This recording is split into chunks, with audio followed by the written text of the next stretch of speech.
Afro Comic Con 2021. Rewrite the future with us. Hi, I'm Theo Hollingsworth, writer, producer, and actor based in Oakland, California.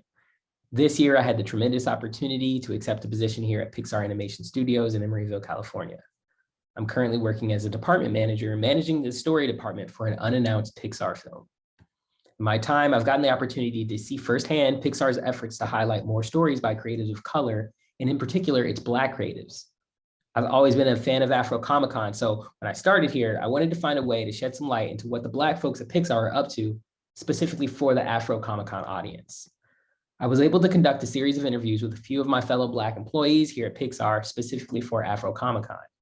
In my final interview in this series, I spoke with Paige Johnstone. Paige is currently also a department manager here at Pixar, but in addition to that, Paige is a freelance independent producer whose latest project, Canvas, can now be streamed on Netflix. It was great getting to connect with Paige and learn about her unique career trajectory. I hope you enjoy. How are you doing, Paige? I'm good. How are you? I'm good. So, want to hear about your awesome career, both in and outside of Pixar. So first, tell me where you're at right now, like at Pixar, like what are you doing these days? Yeah, I am a production department manager at Pixar, currently on the upcoming movie Lightyear, but we can't talk about that too much. Nice. Okay, so what else have you done at Pixar? And how long have you been there? I've been at Pixar 4.5 years,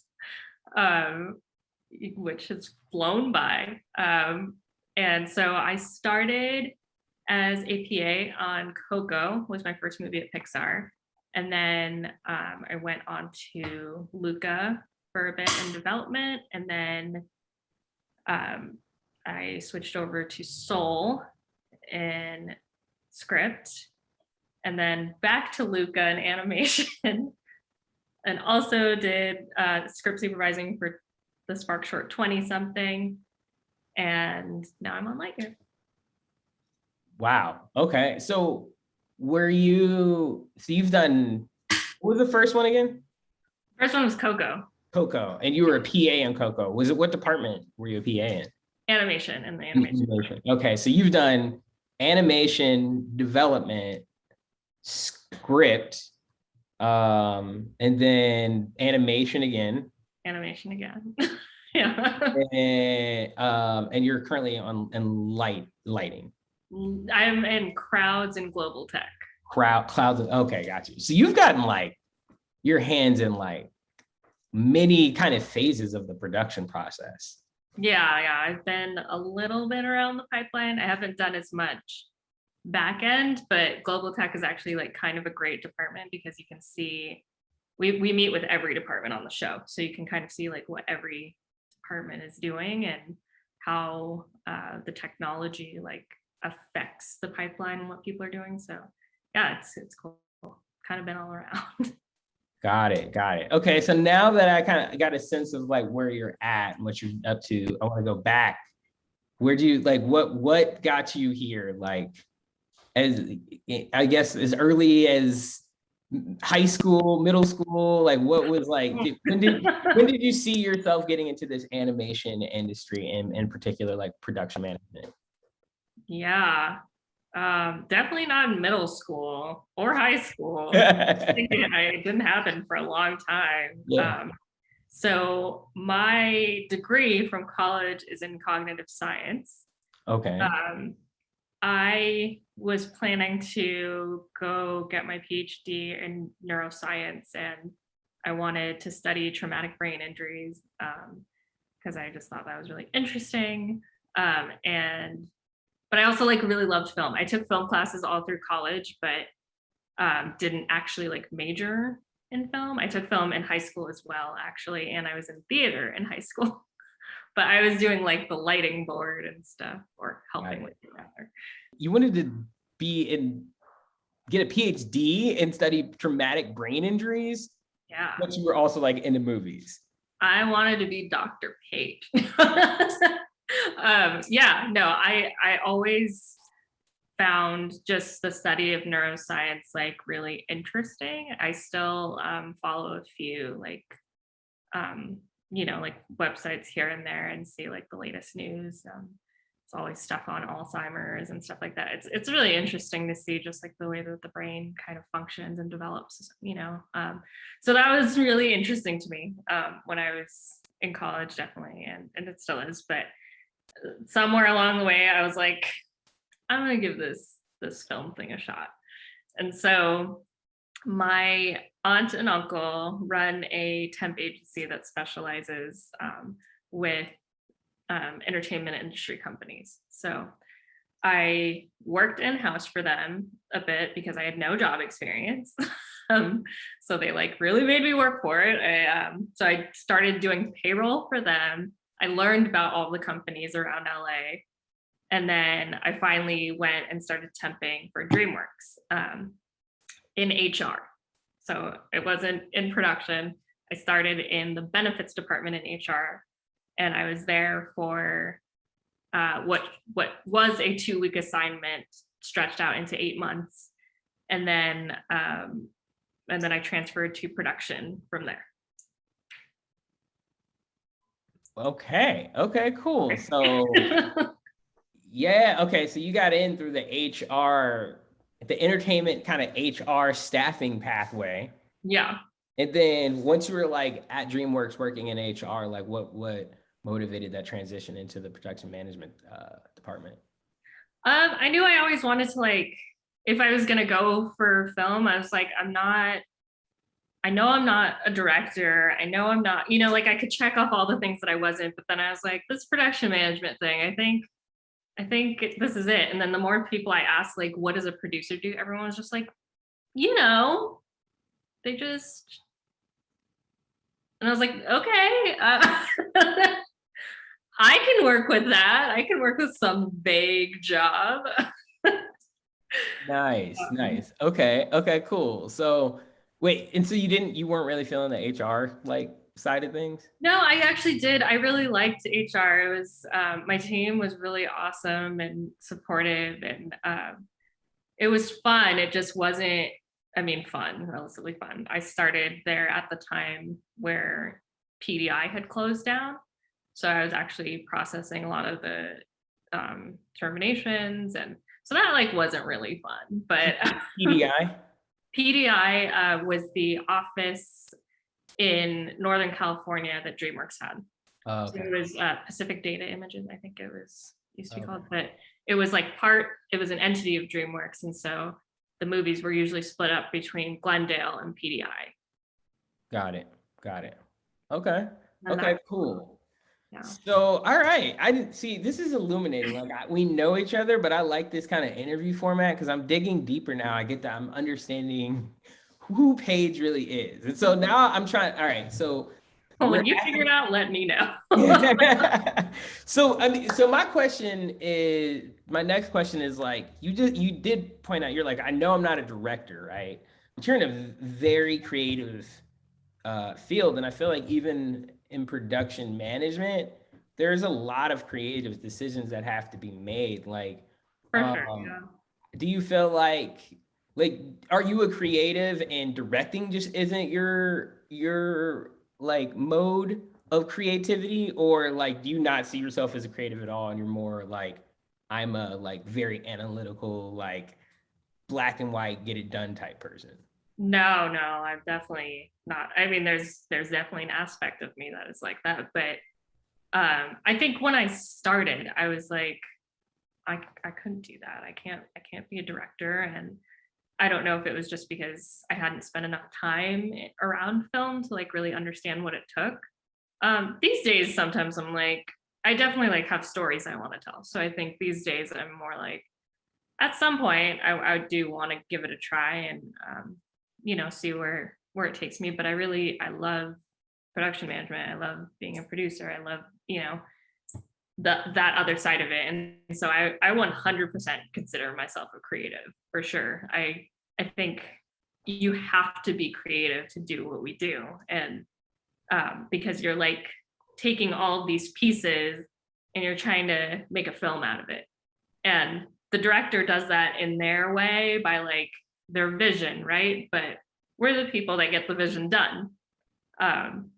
So I think it is like really a partnership between the artists and production management. Nice. Okay, so I am now curious about your like transition from, was it straight from DreamWorks to Pixar? Yeah. Mhm. Okay, cool. So I would love to I'd love to just kind of hear more about like maybe what you've noticed were some like differences maybe in like creative approach or just organizational structure that you noticed when you made that transition.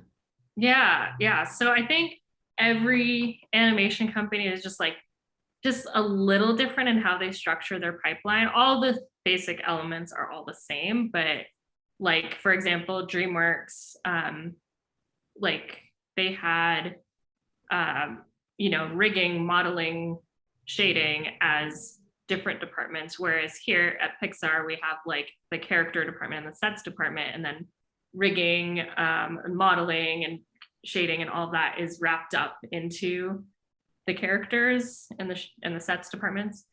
So it's all the same stuff. It's all the same pieces you have to do. It's just structured a little bit differently.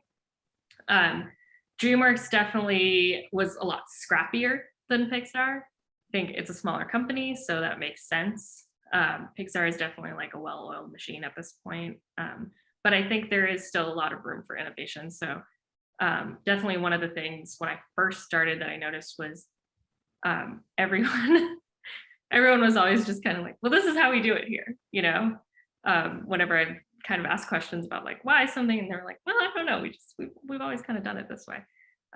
So I do think there was sometimes more room for creativity at DreamWorks in some ways, but it just like in terms of like how you're getting things done. But I do think like since like I started at Pixar versus now, I think like things are very drastically different. So yeah. Nice. Are you seeing a lot of Black folks inside of the animation industry over your career? Yeah, not enough. No. I don't know the reason truly. I think it has a lot to do with the way that honestly nepotism works in this industry and how people hire their friends. And speaking personally, I've never been hired unless there was a person of color in that room. And I've interviewed a lot of places, and yeah, I've never been hired unless there's a person of color on the interview panel. Wow. Okay. And I don't think that's a coincidence. Yeah. No, that's interesting. I have had similar experiences. It kind of depends on like the industry that like I'm applying to, but definitely more so within the creative industry. I've noticed that like it's been easier for me to get a foot in the door whenever I have like kind of somebody from a different, even if it's not another Black person, but just somebody from like kind of an underrepresented group represented inside of these interview rooms. So that now I want to understand like maybe your plan of attack for changing it. Maybe it's not even maybe you don't have this written up on a whiteboard and it's like, all right, this is my 10-year, my 5-year. Maybe you do, I don't know. But like, what are things that you are actively doing to try to change some of the trends and increasing the amount of like Black folks inside of these rooms? Yeah. Well, on a studio level, I'm part of the Black Employee Resource Group leadership. So, I mean, we're always kind of talking about ways to support people internally. We're always kind of trying to talk to leadership about these issues. Definitely last year, we brought up a lot of things. And so, I mean, that's that's the way I internally push it, at least. Like I would say I'm pretty vocal about wanting to make sure our representation is accurate. And yeah, I think we're trying. I think we're making strides in that area. And yeah, I just keep pushing in the little ways that I can. Good answer. Good answer. That's all awesome. I also feel like it's a great segue into you talking about your biggest probably external project of the past year. Yeah. I'm curious if you could tell us a little bit about your short film that you just recently produced. Yeah. Canvas. My little baby short. Yeah. Yeah. Yeah, what do you want to know about? Just about it in general? Yeah, I mean, how did you get involved in that? Like, and Yeah. how did you keep your job at Pixar while having a 3D animated short on Netflix? Because I do too much. Yeah. Yeah, that's a good question. So I got the director, Frank Abney, he and I worked together at Dreamworks. And then he left Dreamworks about a month before I left Dreamworks and came to Pixar. And then I came to Pixar and I was like, well, we're just a package deal now. This is just what we're doing. And he had been working on this short for a few years, but wasn't in production on it. He had gotten the characters were designed, and I remember he like posted something on Instagram and I was like, Frank, do you need a producer? Like what's going on? Like, what do you have going on with this thing? And so I came on, and then about a year and a half later is when it came out. Was it a year and a half? It might have been closer to 2 years actually. But, Okay. yeah. Okay. So you came on as the producer for this. And like, what was the first like step? Like he already had the characters designed.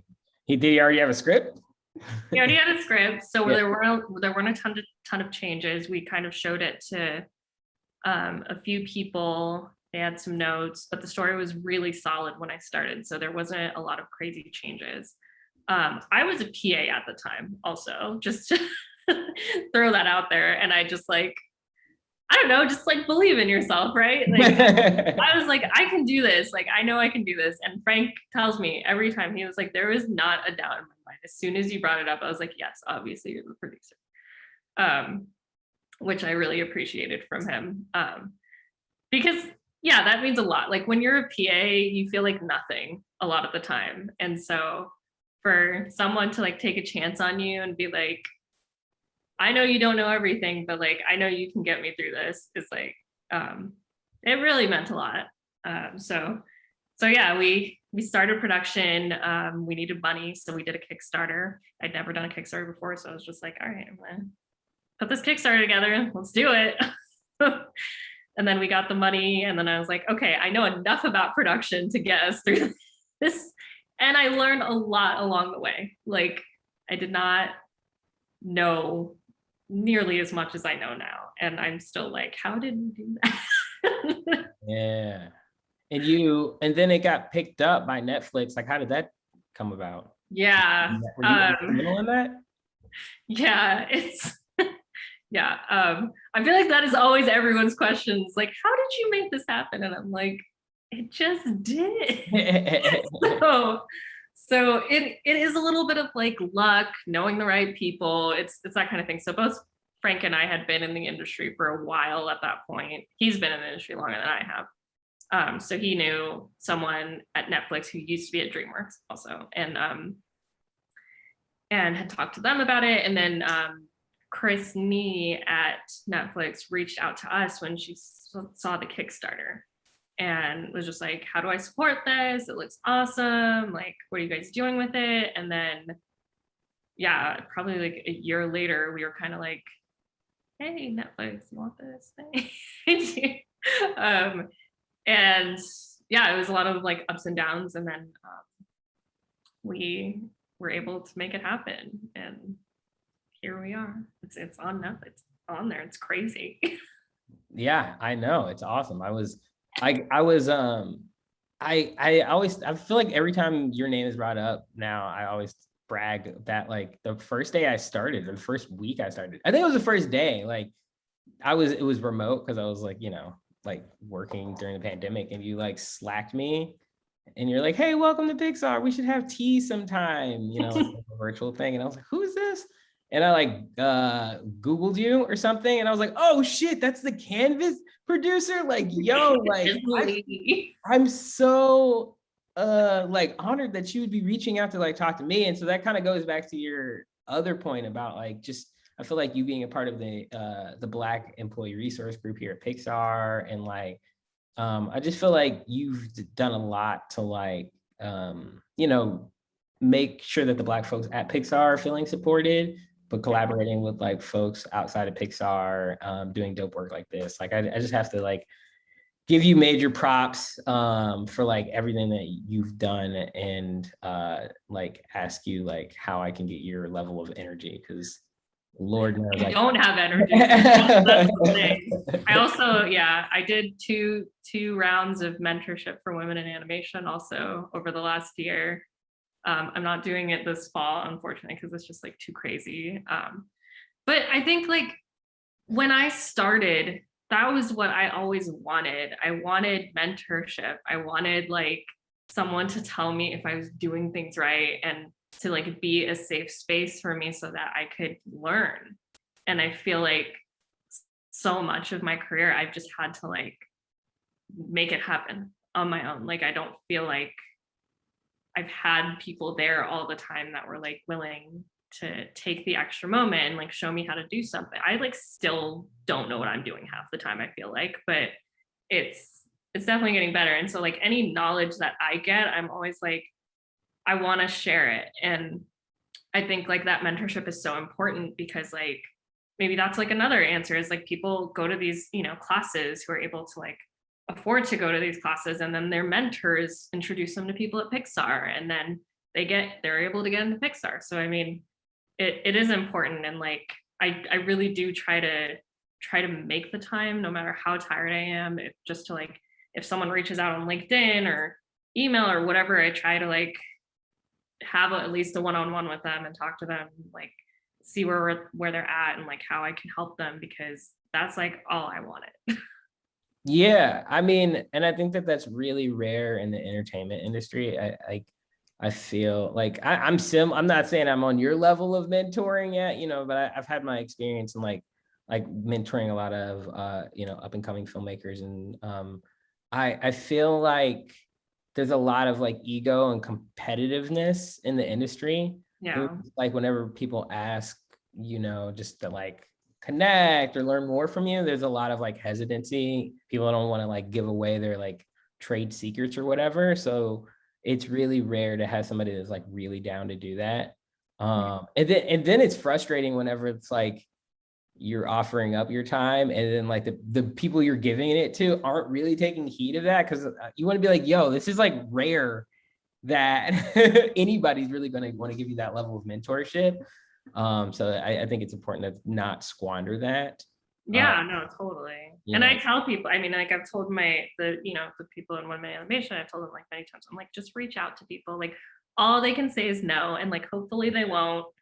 But yeah, like I think I've been fortunate that most of the people that have reached out to me personally have really like always appreciated, the time, and have always been really like humble about it. And I feel humble about it. And like, I'm just like, I just want to help. I just want to help other people, because that's like the nice thing to do, right? Like there is room for people here. And I think some of that ego does come from like this feeling of like that you're going to get replaced. But like, honestly, that's kind of how it should be sometimes. Like there should be like more rotation and opportunity for people, because like how else are people going to learn? Yeah. It's weird. So I'm actually listening to Creativity Inc. right now on Audible. I still haven't read it. Yeah, no, it's all good. I'm getting to it. You're not the first and only Pixarian who's not read Creativity Inc. But that was even something that like I found interesting, like Ed Catmull was talking about, like he was interviewing for some like role, and they asked him like in the interview, like who are like the top other people in this industry that you would recommend for this position. And he like he was able to like list off a bunch of names or whatever, right? But he found out after he got that job that all the names he listed off, all of them actually did get interviewed, and they were all asked that same question, and none of them actually gave up any other names because they were like so insecure about their own things. They didn't want to like, you know, give away like their competitors, but he was so secure in his that he's able to just be like, yeah, you can holler at this person, you know what I mean? Because like, you don't have to worry about somebody else like, you know, competing with you or like taking your blessings, because like your blessings are your blessings, you know? Yeah, exactly. Like all I aim to be is someone who lifts other people up. And like, that's the type of person I try to surround myself with. Like, I will tell you right now, freelance projects, I'm not going to work with you if you're an asshole. Like, plain and simple. Right. You got an ego if you're not, I'm like, no thanks. It's not worth it. Right. Because it's just stupid. It's like, why you spent so much time on this stuff, and like, why be annoying and mean and like, no, I think you gotta, you know, choose carefully who you're around. Indeed. All right. So I mean, I don't know, like I feel like we've talked about a lot. I mean, I guess my last question for you is really like, what, like in Black animation, what are you like excited about that's like coming up, that's like official? You know, it doesn't have to be within Pixar, like but like you know, like folks like Frank Abney or you know, like who are you looking at? No, I'm super excited for Frank. He's, you know, he's over at Netflix now. I know some of his stuff is still under wraps, but I'm really excited for him. I think he's like just such a wonderful, genuine person and is a great storyteller. So I think big stuff to come from him. Everett Downing, he used to be at Pixar. He is another one who he has a show coming out next year. And there's been press on it, so I'm not like revealing anything. But I think his show is going to be really awesome. So that's another one. Kemp, who was just here, is, you know, out there doing big things too. So I'm like really excited just to see people like, you know, out and making things. And, you know, obviously internally we've got a little something going on. So oh yeah, 20 something too, like 20 something. Yeah, it's out in the world now. Got another credit out there for that. Congratulations. Oh, thanks. The script was fire. Yeah, it's a good short. It was really fun to work on too. Working with Afton and Eric, they're both so fun. So it's really nice. That's awesome. Yeah, you're gonna have your first credit soon. Oh, well, not that soon. So yeah, it's gonna be a while. We're like, you know, my wife and I told you we're hoping for a child soon, and based on timing, I feel like my child, because they put the babies in the credits. I feel like my child actually might be in a credit before I am at this rate. It might be. They're like, sweet, cool, congratulations, infant. That might be a fun thing for them to brag about when they're older. There you go. I got credit before my dad.